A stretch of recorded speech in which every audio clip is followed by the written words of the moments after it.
Assalamualaikum warahmatullahi wabarakatuh. Bismillahirrahmanirrahim. Segala puji hanya kepada Allah, Zat yang laisa kamislihi syai'un, dan Nabi besar kita Muhammad sallallahu alaihi wasallam. Tasawuf merupakan jalan yang ditempuh oleh para wali Allah, dan sufi merupakan disiplin ilmu yang lebih berfokus pada ibadah hakikat tanpa meninggalkan syariat. Yang menjadi tema pembahasan kali ini, belajar ilmu para wali meski bukan wali. Sudah barang tentu itu merupakan suatu keinginan yang sangat mulia, walaupun kita bukan wali sekalipun, karena Allah tidak membeda-bedakan hambanya dalam menuntut ilmunya, dan merupakan suatu keharusan dalam hidup ini. Tidak ada istilah orang awam. Untuk melakukannya, lakukanlah ikhtiar dengan benar. Diawali dengan mencari mursyid yang alim billah, yang nasab ilmunya sambung menyambung, dan sampai kepada sahabat, dan akhirnya sampai kepada Nabi kita. Memang sering beredar kabar bahwa ilmu para wali itu katanya terlalu berat, bisa gila, ini dan itu. Ya, aku cuma bisa bilang, setan itu tidak pernah rela kepada anak cucu Adam. Pelajari saja ilmu para wali ini yang diajarkan oleh mursyid yang alim, aribillah, dan serahkan tentang hasilnya kepada Allah. Insya Allah kamu akan menerima buah dari ilmu itu sesuai kadar wadah yang sudah ditanamkan di dalam dirimu, karena setiap orang akan berbeda-beda wadah tampungannya. Tentang seorang menjadi mulia karena ilmu tersebut tidak menutup kemungkinan derajatnya akan setara dengan para wali. Mengapa begitu? Itu bukan urusan kita lagi. Itu merupakan hak prerogatif Allah. Seorang mursyid dengan keras mengingatkan kita, menggantungkan niat belajar ilmu hanya kepada Allah. Niscaya kamu tidak akan kecewa, karena Allah selalu menepati janji-janjinya.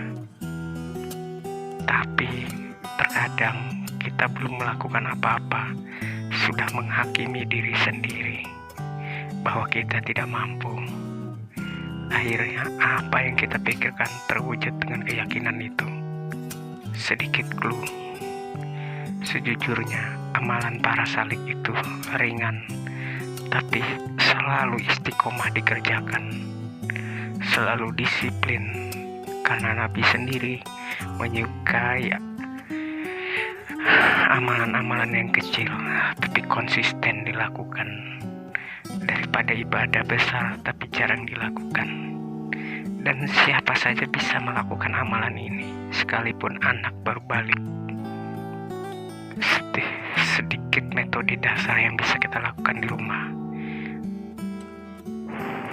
mengerjakan amalan para salik tanpa mursyid dengan cara membersihkan noda-noda di hati, karena Allah itu maha suci dan Dia suka akan kebersihan, karena kebersihan merupakan sebagian dari iman.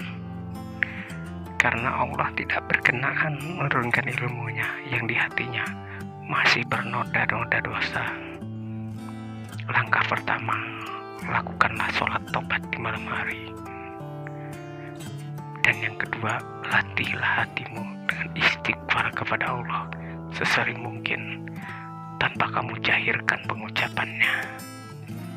Ingat, zikir itu paling awal di hati, titik beratkan. Banyak orang yang berzikir kosong karena di mulut saja, hatinya tidak dibawa berzikir. Ketika hati sudah nyaman, biasanya otomatis bibir tak sadar mengikuti. Nah, kalau tanda ini sudah muncul, itu tanda zahir dan batinmu sudah terkoneksi. Tanda yang selanjutnya, kamu dapat merasakan sebuah pergerakan di dada yang merayap, yang hanya kamu bisa merasakan itu. Seperti gerakan detak, tapi merayap. Itu menandakan batin kita sudah berzikir. Dan di awal tadi kita beristighfar. Ketika berubah zikir itu dengan sendirinya, jangan dilawan. Ikuti saja apa yang diinginkan batin. Entah dia berubah menjadi la ilaha illallah, atau subhanallah, atau zikir apapun itu, ikuti saja. Itu jika kita berzikir tanpa bimbingan mursyid. Beda halnya dengan zikir terbimbing dengan mursyid. Karena dengan bermursyid kita menyerahkan diri kita kepada Allah melalui wasilah guru kita. Nah, mungkin ini dulu amalan pertama yang harus dikerjakan para salik, yang bisa kita lakukan sendiri tanpa mursyid. Semoga lain waktu kita bisa berbagi ilmu lagi. Kerjakan zikir itu dimanapun, dalam keadaan apapun. Allah berfirman dalam surat Yunus, ingatlah, sesungguhnya wali-wali Allah itu tidak ada kekhawatiran terhadap mereka, dan tidak pula mereka bersedih hati. Orang-orang yang beriman dan mereka selalu bertakwa. Bisa disimpulkan pula bahwa para wali Allah ini mempunyai sikap tidak ada keraguan di hatinya tentang janji Allah. Merupakan suatu amalan yang bisa kita tiru. Contoh, kita terlalu sering memikirkan tentang esok hari, tentang keduniaan. Kira-kira hari ini makan apa ya? Hari ini, besok makan apa ya? Uang tinggal segini. Atau sering pula memandang anak kita, mampukah aku menyekolahkan anakku, menjadikan dia orang yang sukses? Nah, kalau punya pikiran ini, cepat buang jauh-jauh. Berarti pikiran ini meragukan Allah. Pikiran ini tidak dipelihara oleh para wali.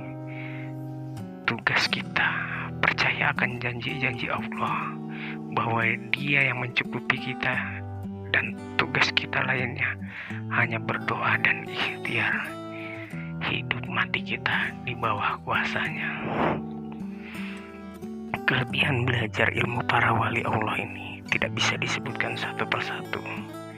Seandainya dirimu berlumuran dosa, seandainya seseorang yang belajar ilmu sering bermaksiat, insya Allah bukan ingin mendahului keputusan Allah, tapi Allah tidak akan ingkar pada janjinya. Karena apa? Karena ilmu itu mulia. Mengapakah demikian? Karena ilmu itu sendiri adalah sifatnya Allah. Ilmu akan membawa berkahnya. Jika seseorang ini rusak, Allah membimbing orang tersebut dan akan mencarikan solusi agar dibimbing pada husnul khotimah di akhir hidupnya. Nah, saya akhiri dulu. Jika ada perkataan hamba yang benar, sudah merupakan kepastian datangnya dari Allah. Jika ada perkataan yang salah, pastinya datang dari hamba. Assalamualaikum warahmatullahi wabarakatuh. Hamba merdeka.